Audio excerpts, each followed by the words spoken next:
여러분들은 예수님 믿으시죠? 네. 예수님 믿는 것이 은혜고 복입니다.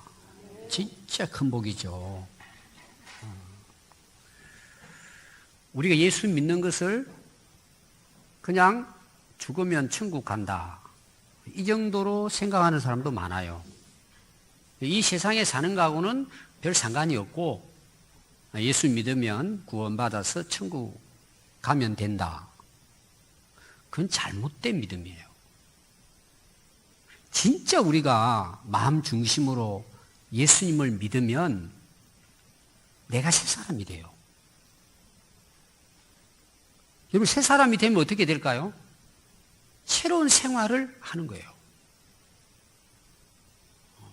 저는 우리 성도들이 교회를 나오셔서 정말 받아야 할 은혜, 축복이 뭘까? 예수님 믿는 거예요. 어떻게 믿는다고요? 진짜 내 마음으로. 내 안에 예수님을 모시는 것. 이게 은혜고 복이에요. 오늘 이 말씀을 듣는 우리 성도들이 다 진짜 예수님을 마음으로 믿기를 바랍니다. 그리고 그 은혜가 뭔지, 그 믿고 난 다음에 우리의 삶이 어떻게 변화되는지, 그리고 실제로 그런 삶을 이 땅에 살아가면서도 경험할 수 있는 그런 복이 있기를 바라요. 우리는 세상 복하고 다른 거예요. 오늘 여러분 읽은 이 갈라디아서, 이 갈라디아서는 전체 주제를 이야기하라면은 우리가 율법을 행함으로 거듭나고 어루워지고 하나님의 자녀가 되고 천국 가는 것이 아니고 예수님을 믿음으로 의로워지고 하나님의 자녀가 되고 천국 간다는 내용이에요. 믿음이 중요하다는 거예요. 믿음이. 그래서 오늘 이제 우리가 3장 23절과 29절 이 짧은 구절을 우리가 나누겠지만 내용은 동일합니다. 그 23절을 보시면 믿음이 오기 전에 우리는 어디 아래에 있었다고요? 율법 아래에 있었어요. 믿음이 오기 전에는, 이 믿음은 뭘 이야기할까요? 예수님을 믿어 의로워지고 구원에 이르는 이 믿음의 시대가 오기 전에는 구약 시대를 말하겠죠. 우리 다 율법 아래에 있었다는 거예요. 법 아래. 그 당시로 말하면 이제 이스라엘 백성들이겠죠. 유대인들을 이야기합니다. 그 율법에 매여 있었다는 거예요. 그래서 계시될, 앞으로 이루어질 믿음의 때까지 갇혀 있다는 거예요. 이건 무슨 이야기냐 하면은 율법은 법이잖아요. 지켜야 되잖아요. 법은 내가 생각하고 내가 깨달아가지고 지키는 게 아니에요. 법은 뭐예요? 그냥 지켜야 되는 거예요. 그럼 실제로 여러분들 법을 지킨다는 것은 그 부담이 돼요. 내가 싫은데도 지켜야 되잖아요. 특히 이제 우리 남자분들 군대 갔다 오신 분들 계시잖아요. 국방의 의무잖아요. 그거는 내가 가기 싫어도 가야 돼요. 그럼 법으로 지켜져 있기 때문에 그런 거예요. 안 가면 어떻게 돼요? 감옥 가는 거예요. 그러니까 막 싫은데 간다는 게 얼마나 어려워요. 그러니까 그 법에 매여 있는 거죠. 꼭 해야 되기 때문에 그런 거예요. 율법이 뭐냐? 그런 거예요. 꼭 지켜야 되는 거예요. 하나님 백성이라면 꼭 지켜야 되는 거예요. 그러니까 그 지키려고 하니까 힘들잖아요. 그러니까 그게 매이는 거예요. 갇혀 있는 거예요. 떠날 수가 없어요. 안 지키면 뭐예요? 벌을 받는 거예요. 법이라고 하는 것은. 그러니까 여러분, 우리가 신앙생활 하면서도요, 하나님 말씀을 지켜야지, 법대로 살아야지 하는데 여러분, 그게 어려워요. 왜 그런 줄 아세요? 의무감으로 해야 되기 때문에. 법이라는 것은 그게 짐이 되고 무거운 거예요. 근데 그게 한시적이라는 거예요. 믿음이 오기 전까지라는 거예요. 그럼 그 믿음은 뭘까? 그 예수님을 믿음으로 우리가 의로워지고 구원을 얻는 것을 이야기하죠. 그래서 여러분들이 24절부터 보시면 이같이 율법이라고 하는 것은 우리를 그리스도께로 인도하는 초등교사예요. 자, 그리스도께로 인도하는 말은 뭐죠? 예수님을 믿고 의로워지고 구원받는 것을 이야기해요. 이 율법이 하는 일이 뭐냐? 초등교사 역할이라는 거예요. 그럼 초등교사 그러면 좀 이해가 좀 안 될 수가 있어요. 이걸 다른 번역으로는 이제 가정교사, 또 개인교사 이런 거예요. 예를 들어 왕의 자녀가 태어났어요. 그러면 왕과 왕비가 그 왕자를 가리킬까요? 신하들 중에서 똑똑한 사람이 가리킬까요? 신하들 중에서 공부 잘하는 또 자녀 교육을 잘 시키는 특별한 신하에게 맡겨지는 거예요. 태어날 때부터 왕이 그 애 보고 있겠습니까? 이게 보모죠, 보모. 옆에서 이제 이렇게 가르치죠. 그러니까 가르칠 때는 그 가르치는 신하가 왕자를 때릴 때가 있을까 없을까요? 있죠. 벌을 줄 때 있을까 없을까요? 있죠. 언제 그래요? 법을 안 지킬 때. 시키는데 말 안 들을 때. 그러면 그게 임금이 보고는 그 가르치는 선생님 혼낼까요? 잘했다 그럴까요? 잘하고 있다고 이야기하는 거예요. 왜냐하면 왕자가 앞으로 왕이 되니까 그 왕으로서의 교육을 시키는 거란 말이에요. 그러면 태어날 때부터 사람이 뭐 그대로 지키는 게 아니잖아요. 또 나이 좀 먹으면 더 빗나가잖아요. 그럼 막 이 교사는 그 가르치는 그 가정교사는 막 벌을 주면서도 왕이 명령한 대로 이 아이를 훈련시켜야 돼요. 그러면 자기는 왕자인데 그 교사에게 매여요, 안 매여요? 꼼짝 못하죠. 막 교사가 막 혼내면은 뭐 꼼짝 못하죠. 그런 역할을 하는 것이 율법이라는 거예요. 다시 말하면 우리가 예수님을 믿고 진짜 의로워져서 하나님의 자녀가 되기까지 그 전까지 우리를 이끌어가는 것이 율법이에요. 사실상은 율법은 좋은 거예요. 우리를 바르게 세워나가는 것이니까. 근데 그 율법을 지켜보니까 안 되더라는 거예요. 그 말대로.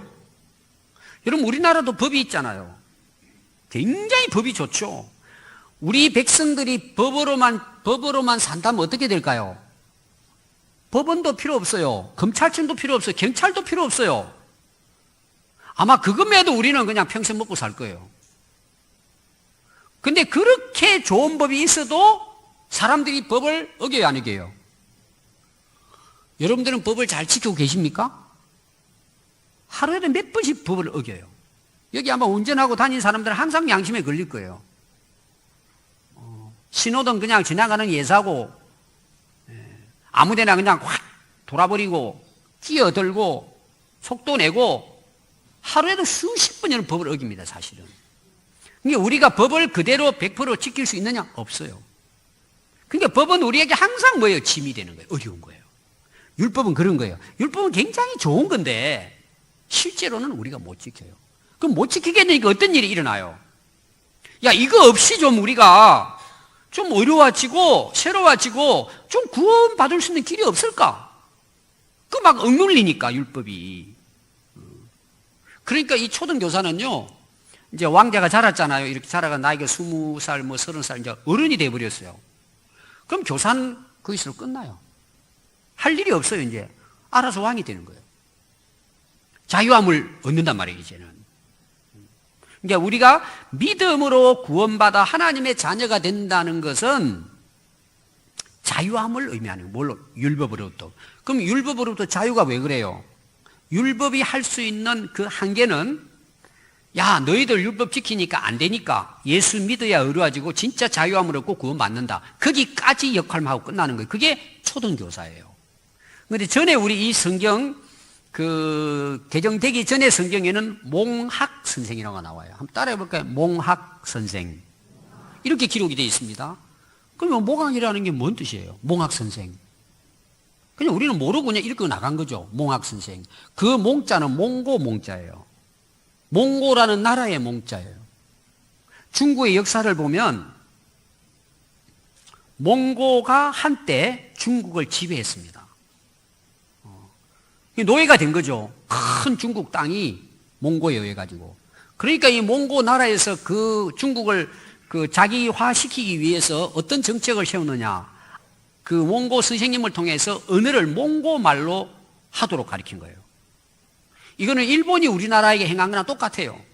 그래서 이제 몽고 나라가 됐으니까 몽고 언어를 사용해야 되는 거예요.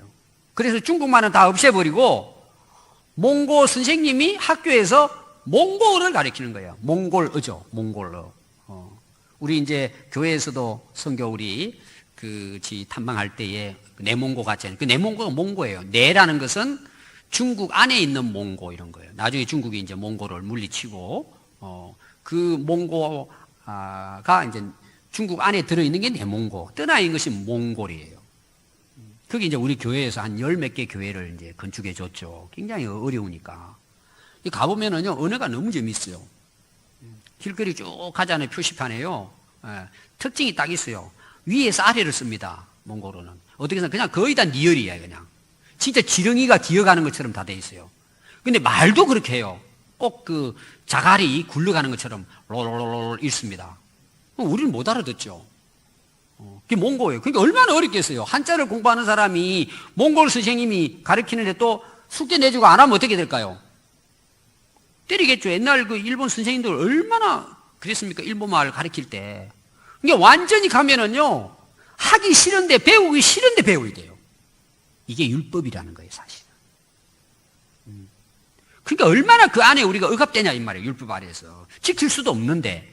제가 이걸 많이 강조하는 이유가 뭐냐 하면 우리가 믿음으로 어려워지고 구원받는 데 있어서 이 율법도 사실은 필요하다는 내용이에요. 해보니까 돼요, 안 돼요? 안 되니까. 어떻게 해요? 이거는 정말 우리가 할 수 없다. 결론은 뭐예요? 예수 그리스도를 통해서만이 완성될 수 있다는 거예요. 그러니까 거기까지 이 몽골 선생은 뭐예요? 그 역할만 해주고 끝나는 거예요. 그러니까 율법도 실제로는 선한 것이죠. 그래서 그 여러분들이 그 교사가 되어 우리로 하여금 믿음으로 말미암아 어렵다함을 얻게 하는 역할을 하는 거예요. 인도하는 거죠. 인도하는 거예요. 그래서 믿음이 온 후로는 우리가 초등교사 아래에 있지 아니하도다. 아까 제가 왕자 이야기했잖아요. 왕이 됐어요. 그럼 뭐 옛날 선생님이 왕을 가르쳐요? 완전히 그 옛날 몽학 선생으로부터는 뭐예요? 벗어나고 자유함을 얻은 거죠. 자기가 왕이 된 거죠. 우리가 그리스도 안에서 뭐예요? 하나님의 자녀가 되는 거죠. 하늘나라 백성이 되기 때문에 뭐예요? 그 율법으로부터는 우리가 자유함을 얻게 되는 것입니다. 이걸 제가 한 번 더 여러분 쉽게 설명드리면 이거예요. 여러분 신앙생활을 하시는데 대부분 많은 사람이 어려워합니다. 그 중에 이제 하나가 예배 드리는 거 봅시다. 오늘도 여러분들이 이제 마침 예배 드리기 오기 전에 비가 막 쏟아졌잖아요. 저는 기분이 굉장히 좋았거든요. 야, 그래도 하나님께서 올해도 그 풍년 들게 해주시겠구나. 비를 주셔서 너무 감사한데 우리 성도들 차에서 내리고 하는 거 보니까 또 막 옷도 젖고, 야, 오늘 또 비 핑계 대고 안 나오는 사람도 있겠다. 날씨에 따라서 이게 이런 사람 있잖아요. 신앙생활이. 뭐 눈이 오면 더더욱 그냥 귀찮고 좀 힘들고 그러면은 뭐예요? 일단 예배 드리는 게 싫어요. 막 비도 오고 막 분위기도 그냥 안 좋고 그냥. 그러니까 오늘은 그냥 쉬어야지. 그리고 이제 쉬는 사람도 있을 거예요. 그것만 있습니까? 내가 생활이 바쁘고 힘들고 어려워지면 뭐예요? 사실 예배 드리기가 쉽지가 않아요. 그게 계속 뭐예요? 내게 짐이 되는 거예요, 그게. 어떤 사람은 그냥 어쩔 수 없이 그냥, 그래도 집사가 주일 빠지면 되겠냐? 그냥 왔다가는 그냥 뭐, 손살같이 또 도망가 버려요. 그러니까 항상 신앙생활 하는 것이 짐이 되고 어렵다고 느껴지는 거예요. 이거 하나도, 지난주 우리가 십계명 했잖아요. 안식일을 거룩하게 기억하고 지키라고. 이게 항상 짐이 돼요. 근데 여러분들이 진짜 마음에 예수님을 믿게 되고 그 예수님의 은혜를 알고 그 예수님의 은혜로 내가 죄 사함 받고 구원받아 하나님의 자녀가 되어 천국의 백성으로 살아간다는 사실을 내가 분명하게 깨닫고 믿게 되면 어떤 현상이 일어나느냐? 자유하게 돼요. 그 짐이 되고 무겁고 부담스러웠던 것이 바뀌어집니다. 당연하게 생각이 들고 예배 드리는 것이 기뻐요. 어디를 가는 것보다 그리고 자유로워요. 그리고 예배 시간도 늦지 않아요. 왜? 이 시간이 가장 소중하니까. 그 은혜를 생각하니까. 예배 드리는 것이 자유로워지는 거예요. 하나도 거북하지 않아요. 진짜 내 몸이 그냥 아파가지고 중환자실에 누워있을 정도가 되지 않는 한에는 당연히 예배 드리는 것은 기쁘고 즐겁고 감사하고, 여기에 아멘이 필요하죠. 그게 진짜 신앙이라는 거죠. 그게 믿음이라는 거죠. 여러분 한번 보세요. 내가 겉으로만 교회를 다녀요. 겉으로만. 그러면 율법은 뭐예요? 교회에서만 하는 것은요, 짐이 다 돼요. 부담스러워요. 힘들어요. 어려워요. 내 속 사람은 예수님을 믿지 않는데 예수님 믿는 사람처럼 생활을 하려고 하니까 어려운 거예요. 이거는 부담인 거예요. 이게 율법이에요. 근데 내가 진짜 마음으로 예수님 믿게 된 거예요. 진짜 내가 예수님의 은혜를 알고 믿음으로 그 십자가의 보혈로 내 죄 사함을 받고 내가 진짜 영원한 생명을 얻고 내가 천국 백성이 된 걸 내가 확실하게 깨닫고 믿게 돼요. 그러면 신앙생활은 자연스럽게 돼요. 자유하는 거예요. 자유. 저는 그런 은혜가 우리 모든 성도들에게 있기를 바랍니다.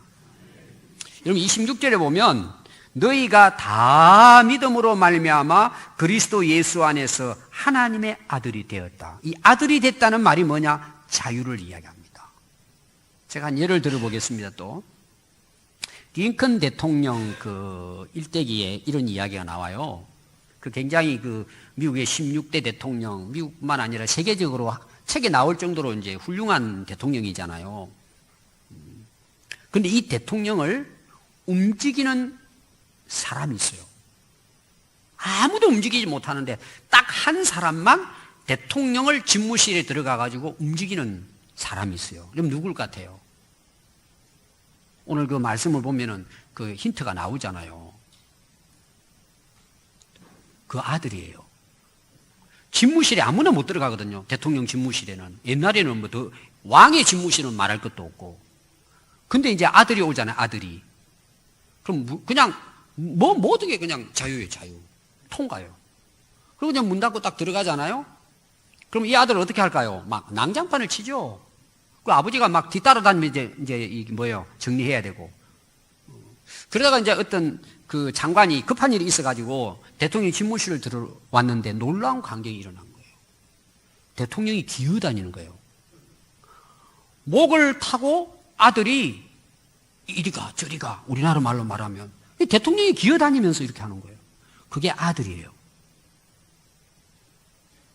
아들은 대통령과 동급이 아니라 머리에 타요. 이게 아들, 자녀의 권세예요.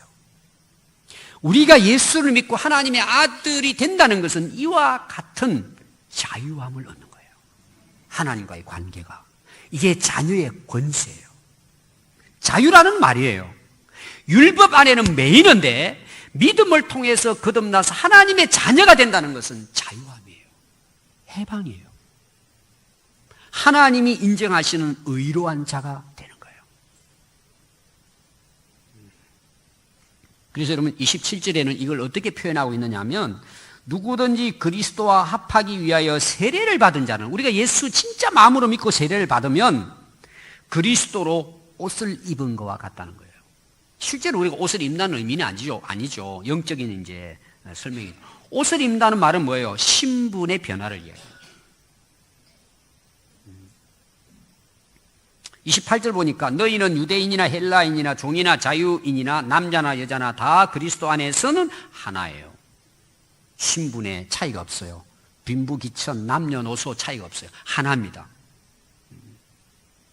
또 29절 보니까 너희가 그리스도의 것이면 곧 아브라함의 자손이요 약속대로 유업을 이을 자니라. 자, 자녀가 그 아버지의 상속을 받습니다.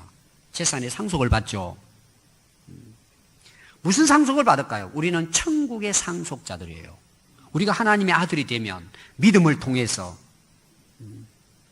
하나님 아버지로서 그 안에서 이 땅에서 우리가 자유함을 누리지만 그 아들에게는 하나님의 나라를 유업으로 받는 거예요. 상속자가 되는 거죠. 이게 또 자녀의 특권이에요. 그럼 우리는 뭘로 상속을 받습니까? 하나님 나라 천국을 상속받는 것입니다. 이게 예수 그리스도를 믿음으로 그리스도로 옷 입을 때예요. 그 옷이라고 하는 것은 뭘까요? 신분의 변화예요. 전에는 종이었는데 이제는 자녀가 됐다는 내용이에요. 완전히 새로운 이제 변화가 일어난 거죠. 그래서 여러분들이 마태복음 22장에 보면 천국의 비유가 나옵니다. 그 비유가 어떤 비유냐면 혼인잔치 비유예요. 천국은 마치 그 왕이 자기 아들을 위한 혼인잔치와 같다 이런 거예요. 어떤 왕이 임금이 이제 아들의 결혼식이 있어가지고 잔치를 불립니다. 혼인잔치죠. 결혼잔치입니다. 그래서 막 궁궐에서 어마어마하게 음식을 마련합니다.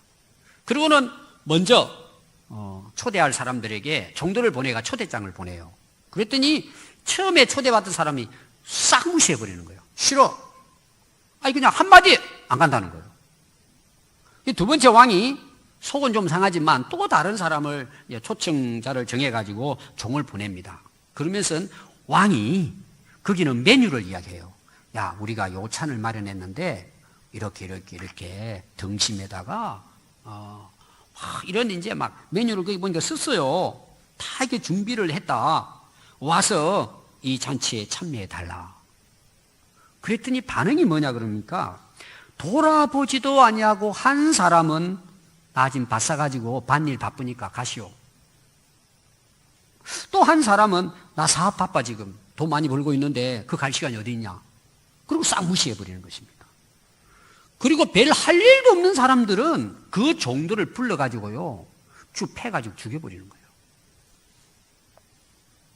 왕이 분노했다 그랬어요. 군대를 보내가지고 그 마을을 다 진멸시켜버렸어요. 그건 마지막 심판이죠. 그리고 종을 계속 보냈다는 말은 뭐냐, 그동안의 선지자들을 이야기하고, 오늘 우리로 말하면은 우리가 가서 복음을 전하잖아요. 예수 믿으면 우리가 제사함 받고 구원 받습니다. 우리는 천국 갈 수 있습니다. 영생 얻을 수 있습니다. 근데 막 핍박하고 오늘날도 뭐예요? 죽이는 나라가 있거든요. 그 좋은 복음을 전하는데도 불구하고 그걸 이제 이야기합니다. 그럼 왕이 그만둬야 되잖아요. 근데 잔치는 준비를 했고 음식은 막 수백 명이 먹을 수 있도록 준비를 했는데 종들을 다시 부릅니다. 야, 안 되겠다. 내가 그래도 초청하려고 했던 좀 그래도 사회적으로 좀 지위 있는 사람한테는 다 이렇게 초청장을 보냈더니 다 이렇게 형편없다. 너희들 저 길거리 가서 사거리 가가지고 저 역전에 가서 고속터미널 앞에서 그냥 아무나 그냥 만나는 사람마다 끌고 와라. 그랬더니 막 왕국 안에 아들의 혼인잔치에 막 손님이 가득했다 그랬어요. 근데 거기 참여하는 조건이 하나 있습니다. 그게 뭐냐면 왕이 들어오는 모든 사람들에게 예복을 준비해 놓는 거예요. 오늘 우리로 말하면 보세요. 길거리 그냥 일하고 뭐 예를 들어서 노숙자들 뭐 제대로 행세가 어떻겠어요. 냄새나고 지저분하고 볼품 없겠죠. 이미 왕이 왕궁에 들어오기 전에는 예복을 딱 마련했고 치수대로 사이즈대로 다 준비해서 거기서 샤워 다 시키고 머리 다 깎이고 기름 바르고 목욕해서 완전히 새로운 예복을 입혀서 왕 앞에 나가서 그 잔치에 참여하게 한 거예요. 참 진짜 축복이죠. 근데 왕이 기뻐가지고요 그 잔치 자리를 둘이 딱 한 사람이 예복을 입지 않고 들어온 거예요. 여러분, 예복이라는 말이 뭐예요? 예의를 갖춘 옷이라는 거잖아요. 여러분들이 이제 결혼식 보십시오. 신랑 신부가 예복 입어야 안 보여요. 그냥 옛날 그냥 편안하게 지내는 추리닝 입고 결혼식에 참여하는 신랑 신부가 있지는 않잖아요. 나 그 귀찮아. 반바지 입고 여러분 그냥 티셔츠 입고 그냥. 그렇게 결혼식 한 데는 없잖아요. 다 예복을 입잖아요. 그러니까 뭐예요? 다 근사하잖아요. 참여하는 사람도 마찬가지예요. 예복을 입어야 돼요. 그는 예의를 갖춘다는 거예요. 그 진짜 기쁘고 즐거운 잔치 날에 음식을 마련해 놓고 있으면 남자들은 양복을 입고 예를 들어서 옷을 깔끔하게 갖추면 뭐예요? 그 잔치를 빛내러 가는 거죠. 빛내러. 근데 여러분 보세요. 초청을 했더니 사람들이 막 일하다가 냄새나고 막 머리는 헝클어지고 막 반바지에다가 슬리퍼 끊고 여러분들이 그 아들 결혼식 하는데 동네 사람들이 그렇게 왔으면 여러분 분위기 어떻게 될 것 같아요? 기분 상하죠. 근데 그 예복을 입지 않은 한 사람이 있다는, 이 하나의 이제 상징이겠지만 그 한 사람이 왜 여러분 예복을 안 입었을 것 같아요? 나 이게 좋다는 거죠. 끝까지 고집 부리고 들어온 거죠. 어떤 사람은 아마 예복보다 더 비싼 옷을 입었을지는, 나 부자야, 내 입은 옷이 더 빛날 수 있어. 이게 자기를 나타내려고 하는 거죠. 그런 거 있잖아요. 다른 사람 다 노란색 입었는데 혼자 빨간색 다 입고 나타나는 거 있잖아요. 내가 잘났다 이거죠. 한번 튀어보려고. 뭐 이렇게도 생각할 수 있어요. 가장 중요한 건 뭔지 아세요? 예복을 입으라고 왕이 명령을 내렸는데도 불구하고 그걸 무시해버린 거예요. 그러니까 왕이 어떻게 했어요? 쫓아내버린 거예요. 여러분, 여기에 예복이라는 게 뭘까요? 이 예복은 오늘 읽은 말씀과 연결한다면 그리스도의 옷이에요. 여러분, 우리가 하늘나라 들어가는데 우리가 양복 입고 들어갈 수 있겠습니까? 이 옷이라는 것은 내 행실을 이야기합니다. 내 선한 행위로 들어갈 수 있겠습니까? 내 의로 들어갈 수 있겠습니까? 내 공로로 들어갈 수 있겠습니까? 전부 다 쫓겨납니다. 딱 한 가지 예복, 옷을 입은 자만이 영원한 하나님 나라, 왕의 나라에 참여할 수 있습니다. 그것은 그리스도로 옷 입는 것입니다. 그 그리스도로 옷 입는다는 걸 뭘 이야기하죠? 예수님을 믿고 세례로 예수님과 합하여 예수 안에 있는 삶을 이야기합니다. 그 옷을 입은 자만이 하나님의 영원한 나라, 천국에 들어가 그 나라를 상속받는다는 것입니다. 여러분, 성경에 최초의 옷이 나와요. 하나님 만든 옷이 나옵니다. 그게 창세기에 나오죠. 이 3장 21절에 여호와 하나님이 아담과 그 아내를 위하여 가죽 옷을 지어 입히니라 그랬어요. 자, 그 내용은 이런 내용이에요. 하나님이 선악을 알게 하는 나무 실과 따먹지 말라, 죽는다 했는데 따먹어요. 자, 따먹고 나니까 사단 마귀의 말대로 하나님처럼 된 것이 아니고 자기의 누추함, 자기의 추한 모습을 보게 된 거예요. 하나님 앞에 제가 얼마나 잘못된가, 하나님께 대한 두려움을 갖게 됩니다. 그래서 무화과나무 잎을 엮어가지고 치마를 만들어 가립니다. 몸을 가리는 거죠. 그것으로도 이게 자기의 그 죄악을 감출 수가 없으니까 숲속에 들어가 깊은 숲속에 숨어버립니다. 그 두려워 떨고 있습니다. 하나님을 만날 수가 없습니다. 하나님이 찾아와서 아담을 부르는데도 불구하고 부끄러워서 그 추측감 때문에 나오지 못해요. 그래서 하나님께서 어떻게 합니까? 가죽옷을 만들어가지고 그들에게 입혔다고 말합니다. 자, 오늘 제가 그 말씀을 드리는 데는 옷이 세 가지가 나와요. 세 가지. 창세기에 나오는 가죽옷이 나와요. 그럼 여러분, 무화과 잎으로 만든 옷하고 가죽옷하고 차이가 뭐예요? 무화과나무 잎으로 만든 그 치마는 뭐예요? 일주일 못 가요. 하루만 아마 밖에 나가서 하면은 다 말려서 다 부셔져 버리겠죠. 그러나 가죽옷은 어때요? 상당히 장기적으로 갑니다. 10년, 20년, 30년도 갈 수 있어요. 잘 습지 않으니까. 하나님이 만들어준 옷입니다. 무화과나무는 뭐예요? 인간이 자기의 부끄러움을 가리려고 하는 옷이에요. 그건 한시적이에요. 하나님이 만들어준 가죽옷은 뭘까요? 구약으로 말한다면 율법이에요. 율법. 그 당시 구약의 제사를 보세요.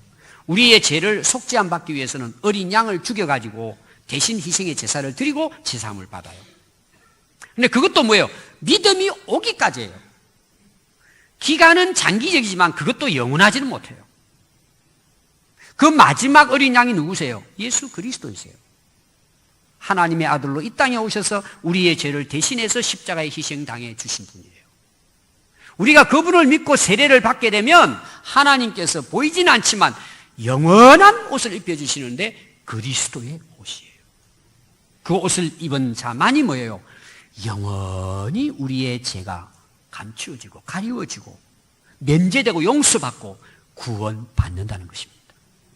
우리가 예수를 믿고 죄사함을 받아서 구원받는다는 것은 이게 진짜 하나님이 우리에게 주시는 은혜고 축복이에요.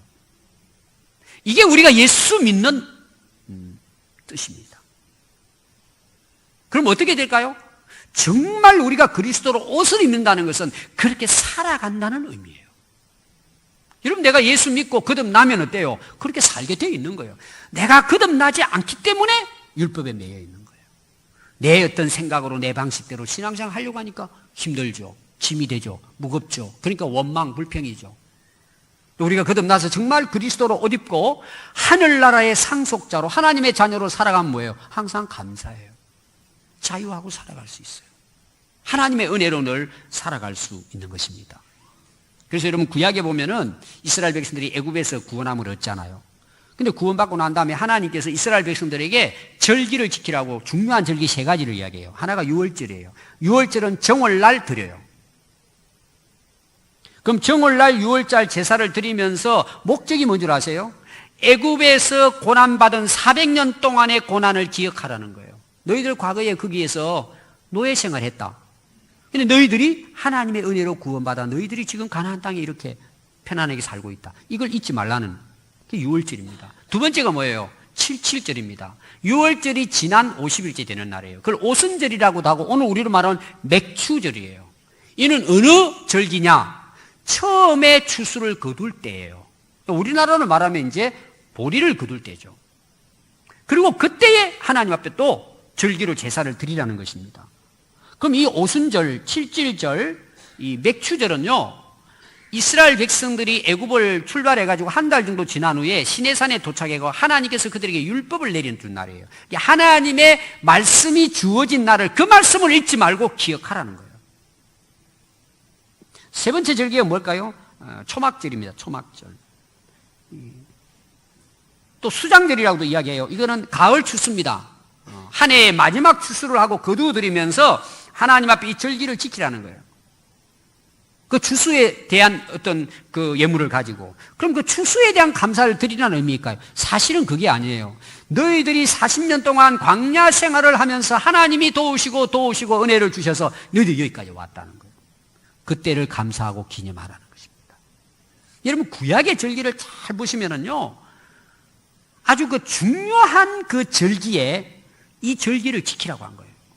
그 목적이 뭘까요? 자, 보십시오. 사람이 새해를 맞이하고 또 사업을 해서 잘 되고 추수를 해서 막 풍성해지고 그럼 어떤 생각을 할 것 같아요? 하나님께 감사하고 더 잘 섬길 것 같아요? 뺏다가게 나갈 것 같아요? 거의 세상으로 빠져요. 오늘 우리를 말하면 신앙생활 대충 해요. 살기 바쁘고 돈 벌기 바쁘고 즐기기 바쁘다는 거죠.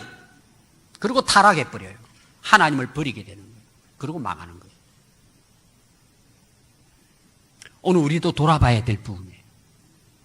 오늘 우리가 절기를 지키면서 정말 우리에게 하나님이 주신 그 구원의 은혜를 잊지 않고 지금 살아가고 있느냐. 이게 핵심이에요, 여러분. 절기를 지키는데. 데살로니가전서 5장 18절은 우리가 잘 아는 암송이에요.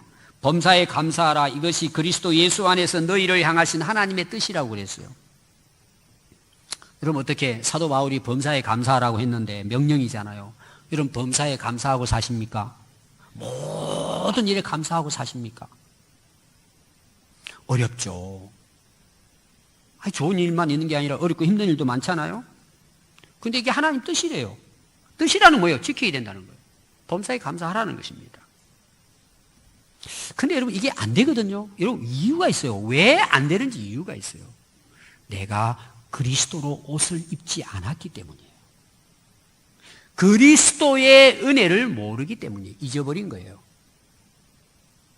그러니까 뭐예요? 원망하고 불평하고 살죠. 조금만 힘들고 어려워도. 그리고 내게 조금만 뭔가 좀 세속적으로 뭐가 좀 잘 되면 그거 감사하다 그러고. 그러니까 항상 환경과 기분에 따라서 감사가 뒤바뀌어지는 거예요. 여러분, 그건 진정한 감사가 아니죠. 그건 인간적인 감사예요. 그건 내 위주의 감사예요. 그건 진정한 하나님이 기뻐하는 감사가 아니라는 것입니다. 범사 감사는 구원받은 놀라운 근본적인 은혜를 깨닫고 감사할 때만이 범사 감사가 돼요. 근본 감사인 구원받은 은혜와 감격의 사라져버리면 뭐예요? 자기 위주의 감사를 하는 거예요. 내 신앙이 환경에 따라서 뒤바뀌는 거예요.